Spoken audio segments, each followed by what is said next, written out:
Welcome to another episode of Conversations with Neighbours. Today's guest is the definition of discipline, resilience, and service. He's an Olympian who represented Jamaica on the world stage, a military leader who served both Jamaica and Canada, an educator shaping young minds across York region, and a community advocate working to build inclusion and opportunity right here at home. And he's also our January 2026 cover of the Neighbour paper. Milton, welcome to the show. Thank you very much, Myles. Well said. I couldn't say it better myself. Okay, I want to start at kind of like the early foundations of your life. So take me back to your early years. What shaped your love for sport and discipline? I think I just had too much energy, and sports was that outlet, was that way in which I could burn off some of the energy. And just being around people was something I gravitated to. So I was a natural at cricket, soccer. Then the military, incidentally, was also one of those things where I said I had to get into. The camaraderie, the team spirit, the working together pieces. So what shaped me as an athlete, as a lover of sports, is basically high energy, nonstop energy. And this is something I was just born with. I'm not saying that I did this, but I was just that child who was always running around, who could never stay still. I think there's a name for it now, but I won't get into that. But that was what really shaped me in becoming who I became. Military professional, if you will, military officer, member of the Jamaican bobsled team, soccer enthusiast, cricket enthusiast, you name it. Were there any mentors, coaches that kind of had to influence you early on in your life that you can kind of think back and reflect on? It's interesting that you mentioned that, because I was the athlete in school. Even though I had so much energy, I didn't have the requisite strength to do really well in high school sports. So there was a time when the track coach basically said, you know what, don't come back. This is not for you. But what I had to do was to watch what the other kids were doing on that team. Even though I got caught, I watched their workouts. I went and I did it just in order to become who I became. So shortly after high school, when I was running much better than those kids, because I never stopped doing it because of that hunger and that desire, and maybe just to prove the coach wrong kind of thing. But if I should name one person, I would talk about Devon Harris. Now, Devon Harris was a captain in the Jamaican military in the early days, and he was the one who basically said, Milton, with your kind of speed, you need to be on the Jamaican bobsled team. You need to try out. And I think that was the first time somebody said, I think you have it. Yeah, especially, when, you might have got cut from some teams in early high school, you kind of put that imaginary chip on your shoulder, and when you put a chip on your shoulder, you're willing to go above and beyond and put in the extra work, which I think you alluded to, right? And then if you're consistent with that hard work and dedication, you get the compounding effects, and then you stuck with it, and now you're at this point too. That's right. And then he's kind of giving you the confirmation of all the hours of work and dedication that you had put in to be like, oh, you have arrived now. You can really do something with that, right? Absolutely. Yes. Was lots of kids, we play sports and we're part of different teams and stuff like that, but naturally leadership kind of rises too, right? Mm-hmm. Certain individuals, certain people, they just kind of fall into a leadership role. Did you notice that early on, or was it just a natural part of you? Like, talk about leadership in that kind of role, even from a young age in sport, which then obviously carries on into many areas of your life. Yeah. But how did you think about leadership? Were you always a leader? Talk to me about that. Now I'm looking at leadership and I see, Myles, that it's not about authority, because there's so many people in authority positions, but they can't get anybody to follow them. I think leadership is about influence. And how do you get influence, or how do you create influence? You create it by trust and transparency. If you're the kind of person who you will do what you say if you're going to come to practice. If I say I'm coming to practice, I am, especially knowing full well that there was a time when I couldn't go to practice. If I say I'm going to do something, and even as a vice principal today, former teacher as well, I want to make sure that I'm transparent. I want to make sure that people can trust me. I want to stand by my word. If I say I'll be here at 4:00, I'm going to be here at 4:00. So it's all about influence. It's about transparency. And I know this is not a question you asked, but looking back at the kids I now coach, the ones who want to put the work in, they may not have the talent, but they want to put the work in. I am saying to them, if I can trust you to do what you say you're going to do, you're always welcome to my practice. Yeah, it's such a subtle little thing that has such a big impact, which is you say what you say, you do what you say you're going to do, right? And that even leads to, putting in the work, right? Yeah. Because you're telling yourself, oh, I'm going to practice every day for an hour, or I'm going to do this, or I'm going to show up early or stay late, whatever that is. You're telling yourself that. That's one part of it. And then as well, too, saying to others, like, I'm going to do this. You can count on me to do what I say I'm going to do, right? Yes. Okay. That's influence. That's how you build it, right? That's like how you build it that over consistently doing that, right? Correct. You're reliable, right? And that's part of it. That's right. Okay. So the Jamaican bobsled story, it's legendary. Yeah. Tell me about that, and tell me what some people might not understand about that journey. What some people won't understand, and I try to tell people, but they kind of write it off, Milton, it's not true. It was started by two Americans. The Jamaican bobsled team was started by two Americans, George Fitch and William Maloney. Over 2 cups of coffee, I guess, they decided that, hey, if Jamaica has such great sprinters, they should have an amazing bobsled team, because a component of bobsled is that first 25-meter run, sprint, if you will. They were the architects behind the Jamaican bobsled team. Some things people might not understand. The only time you see ice in Jamaica is in somebody's refrigerator or in their drinks. So there's no ice time in Jamaica. We do our weights in Jamaica. We did our sprints. Primarily, we would train in Innsbruck, Austria.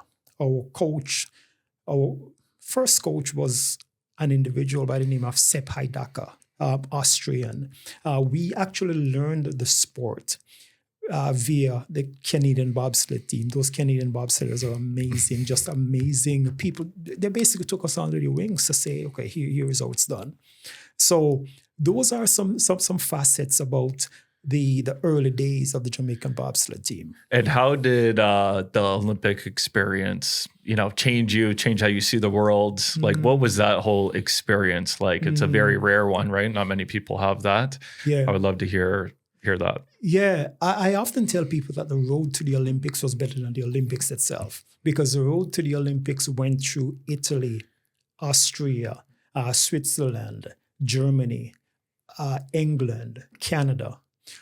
So you had to accumulate points as you went on. If you didn't do well in these countries, you wouldn't be making the Olympics. And just seeing these places and meeting all of these athletes who you would just normally read about.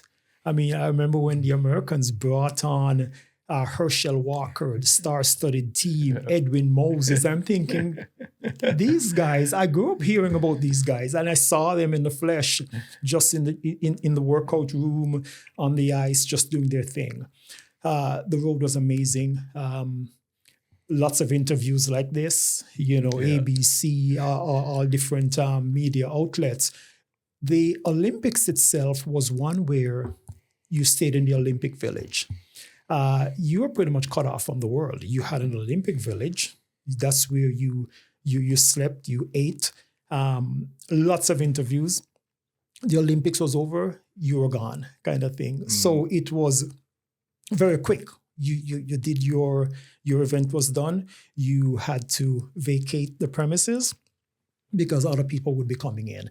So I guess the long and short of what I'm saying is that I had more fun on the road to the Olympics than the Olympics itself. Don't get me wrong. Albertville, France, that's where the 1992 Olympics were held. It was an amazing town, picturesque, beautiful. Oh my goodness.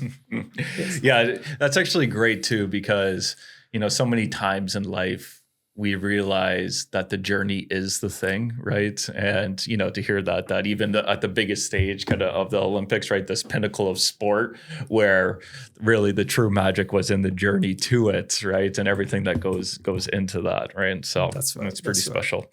Mm-hmm. Okay, let's talk about moving to Canada and how your athletic journey evolved, competing at York University. What did that chapter teach you about life?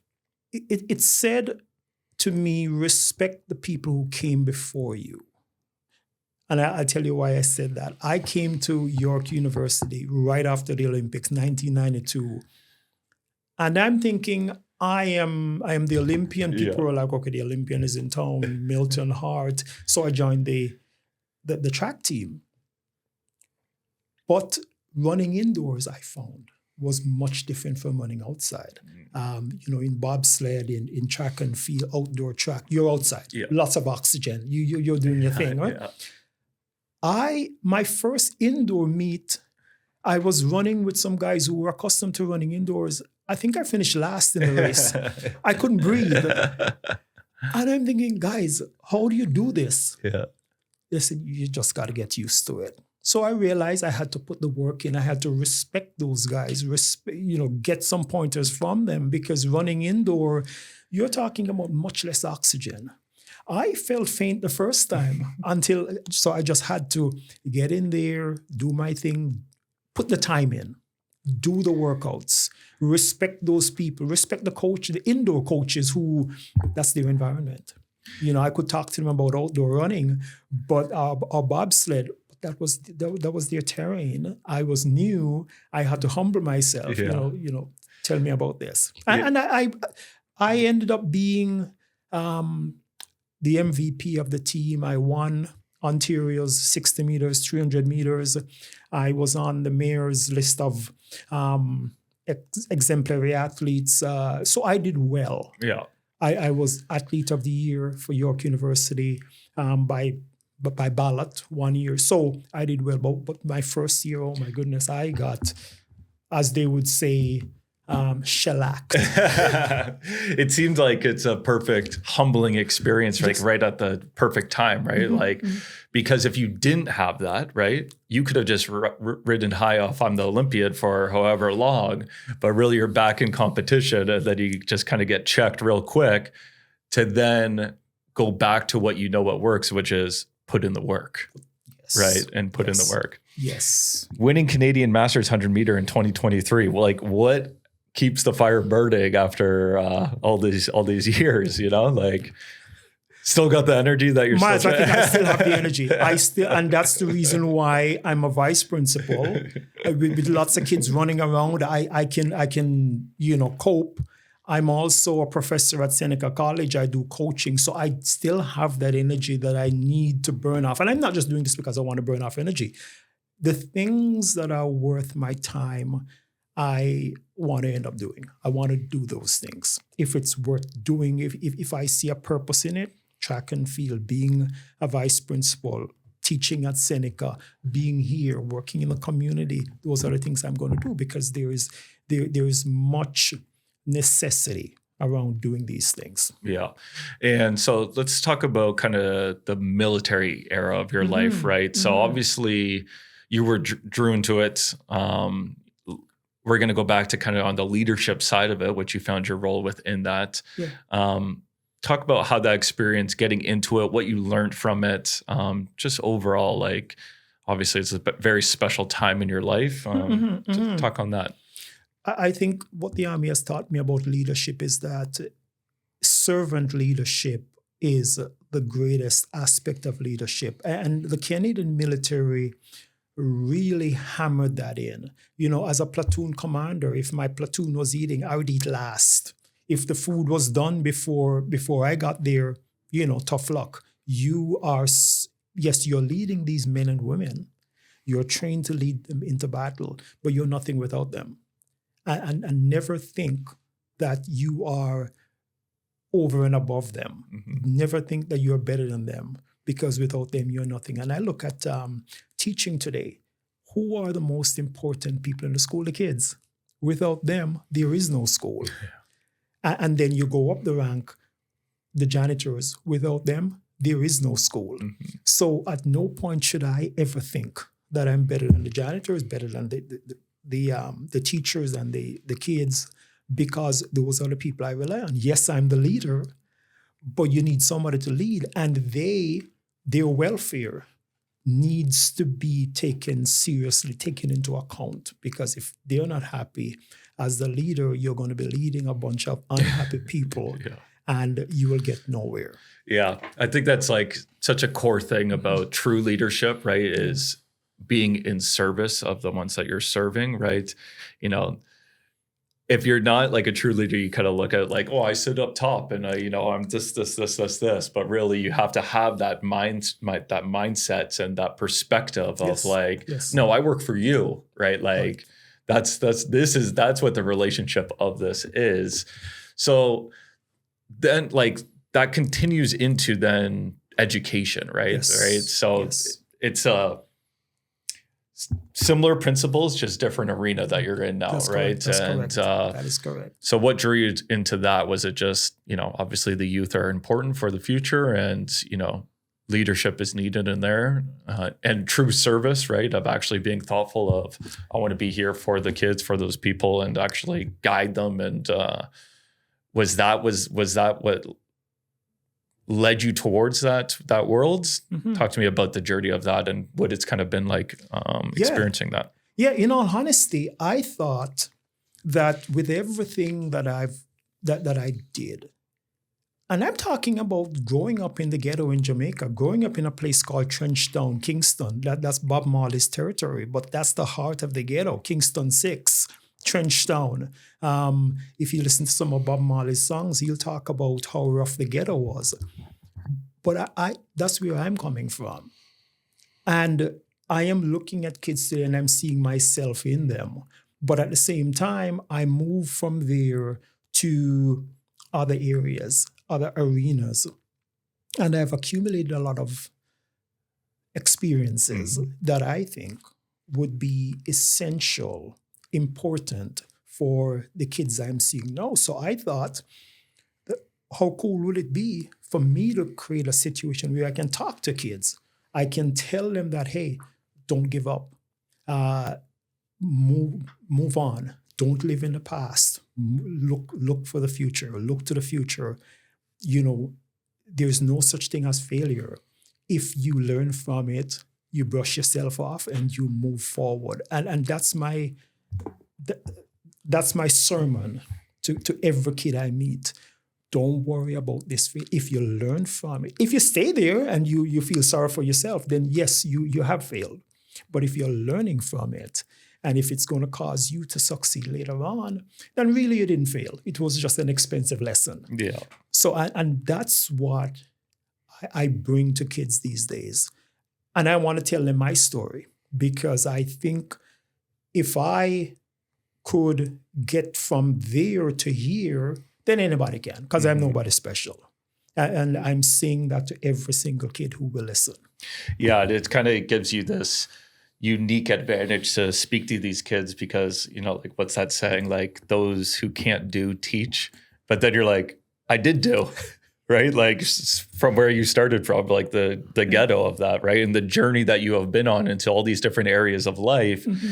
And being able to have that perspective of, you had lots of wins and celebrations, but also a lot of defeats and ups and downs. Yes, and the journey isn't linear too, right? And so when you kind of bring that wisdom to the kids, they can believe you because you actually have the learned experience of it too, right? And that's such truth. I think that the greatest coaches are the ones who actually did the sport. You can't just read this in a book and say, I'm going to inspire and I'm going to teach these kids how to play hockey. Like I wouldn't be a good hockey coach. Like I've never really done it. But track, life, being beaten down, failing and getting up and saying, you know what, I'm going to do this. I don't care what people say, as long as I believe I can do it. And if I have the right team around me, people who actually believe the way Devon Harris did, like I said earlier on, I believe you can move mountains. Yeah, absolutely. They're lucky to have you. The school's lucky to have you here. Thank you, Myles. Let's touch on community advocacy and representation, right? So what motivated your involvement with the Aurora Black Caucus? Like, how did that come to be? Tell me about that, like the origin stories of that, why you wanted to get it. Just tell me. Yeah.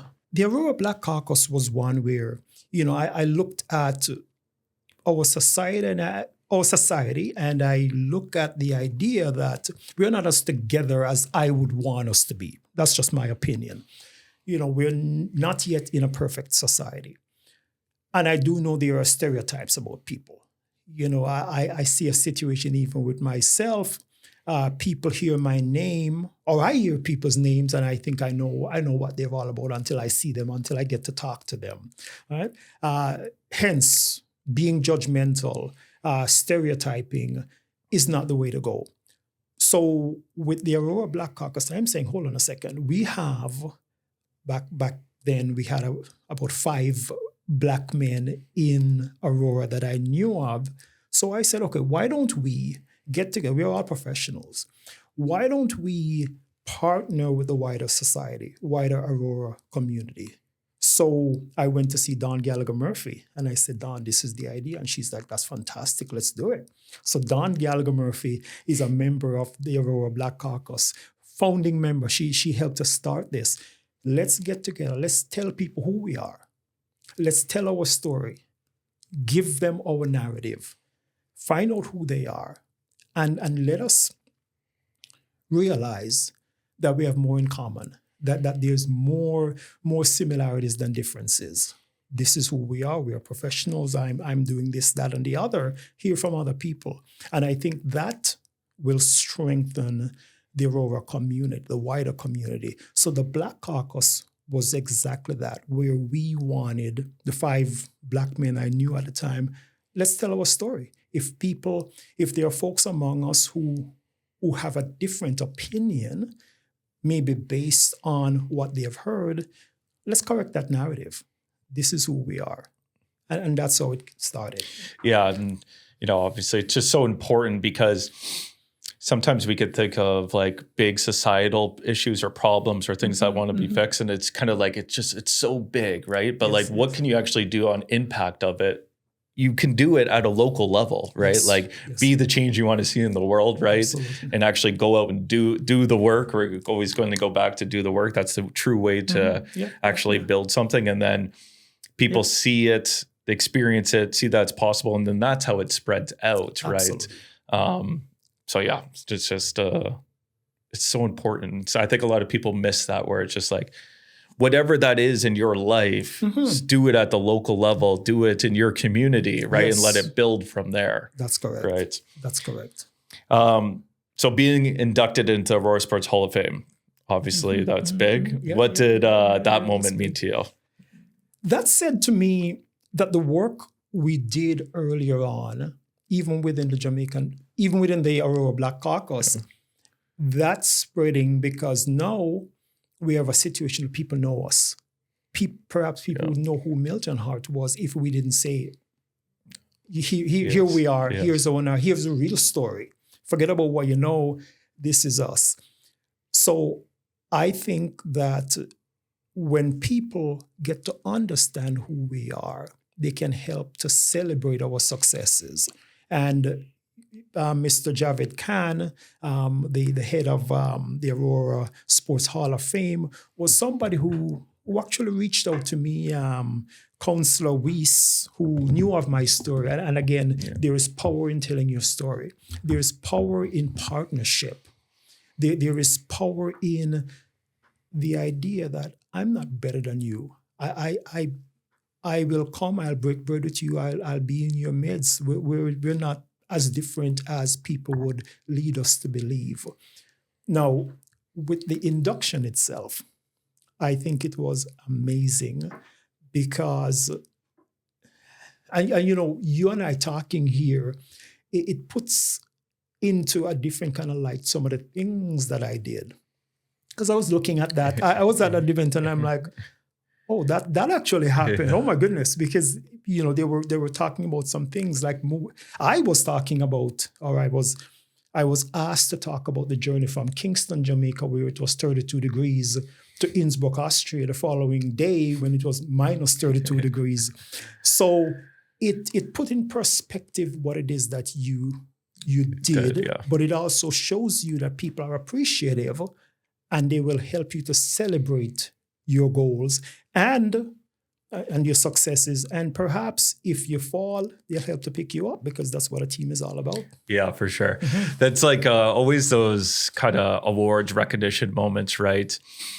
It's always funny because it's like a forced change to reflect on your life, right? And it's a lot of the times when we're living life, we're pursuing forward always, right? Like, what is the next thing? What is the next thing too? But then when it's like a night that's like, okay, let's actually look at the whole story, like all condensed too. And it's like, wow, did I really do all those things? Right? Like the story is so rich, but you need like the recognition like that. You need those organizations like the Aurora Sports Hall of Fame to bring those moments as a collective too. And then I think it talks on to the Aurora Black Caucus of like, you only got that opportunity because of the work done before to come as a group and let the story be told, exactly. Right? So like you don't have one without the other. That's well said. Yeah. That's so true. Yes. When you think back like on your journey from, ghetto to the Olympics to military to educator, what's one or two things in your life that kind of connects all of them? One that has kind of carried through all these different eras and journey of your life. If you can nail it down to a word or two. All right. So when I was about 13 years old, when I was feeling pretty much everything, I forced myself to write 7 things. And even I got a chuckload of the 7 things I wrote because I'm thinking, I'm just limited by what my pen and paper can do right now. Right? That's all that's limiting me. Yeah. I was just cut from the track team. I was doing terribly in school because of socioeconomic situations. Nothing was going right. Yeah. So I wrote 7 things. I look at it, I'm like, come on now. But I still wrote them. And in Aurora, when I just came here in 2004, I found the book I wrote them in. And I realized, okay, I've done 6 of these things. Because I wrote making the Olympics. I was 13. Yeah. You start high school. I was in high school because you start high school in grade 7. I wrote, I want to live in Canada. I only heard about Canada in geography class. I was doing well in geography, by the way. Yeah. I wrote that I want to have my own, I was in a ghetto. I wanted my own house. And I went on and on. I was just writing stuff. And I'm thinking, nothing is going to limit me. I have the pen. Yes. I have the pen. And nothing is going to limit. I was just writing some high and mighty things. But I think it says that whatever you can wrap your mind around and anything that you're willing to work on. By the way, I also wrote that I'm going to go to university and get a degree. But at the time, I didn't even want to tell anybody because they would laugh so hard. Yeah, for sure. But I had my 7, and I said, you know what, I'm going to work at this 7. Now, every day is not going to be good. And I tell kids that every day is not going to be great. But if you remember the prize, you're going to get up and you're going to keep soldiering on. I'm also a man of faith. the book I wrote that in was the Bible, right? On the front cover, the inside cover. So I found it the other day and I'm thinking, and in my own way, I said, I got 6. What about number 7? And number 7, I can't even tell anybody about because they laugh so hard, but I'm working at it. I love that. That's a great story. It's like when you go from like idea to written, right? It's much more real, right? And when you're 13 years old, they look like the craziest, most ambitious things that are impossible to do. But really, the only thing that's stopping you is giving up, right? Just pursue them forever, right? The only thing that's going to make sure that they don't happen is if you give up on them, right? That's right. And then, you know, all these years later, you look back and you open up the book and it's like, wow, look how many of these have been accomplished. And you still got time to go, right? There's time to get number 7. Yeah. When people talk about you 20 years from now, what do you hope that they say? Not about your titles, but about your impact. Yeah. I hope they say that I helped to shape the younger generation, because it dawned on me that I'm not going to live forever. So succession is very important. I hope the kids will say that, hey, when you spoke to me, you saw a human being. You didn't see a student number. And I want the employees to say, you didn't see an employee number. You saw me. I felt seen. I want everybody who I come across to say, you know what, that Milton guy, he actually saw me. Right? He didn't just gloss over me. He didn't see me as just a number. He saw, I felt seen. And that is what I really want. That's the impact I want to leave, because when I started feeling seen, because there was a time when I felt invisible, to be quite honest with you. But when I started feeling seen, that's when I started shining. When I felt like I matter. I matter to these people. These people are going above and beyond to talk to me and to help me out. That's when the light came on and I said, you know what, I can do all of this. So I want to see people. I don't want anybody to think that this guy feels like he's better than us. You know, he just glosses over. No, I want people to recognize that I see them as a fellow human being, not just as a number, not just somebody in a school or somebody in the community or somebody doing their thing. Yeah, I love that. And that's also how you get like exponential impact too, because just like how you had that effect, and then you could go and have that impact on 10 people, 50 people, 100 people, and a piece of that will lead to them to want to have that impact too. And then kind of the exponential growth of that too. Okay, well, thank you so much for being on the show today. We're excited to have you on the cover of the Neighbor paper, and we'll see you around. Myles, this was a very captivating, very thought-provoking podcast. Thank you very much for your amazing questions. Thanks for your time. I appreciate it. All right. Thank you. Bye-bye.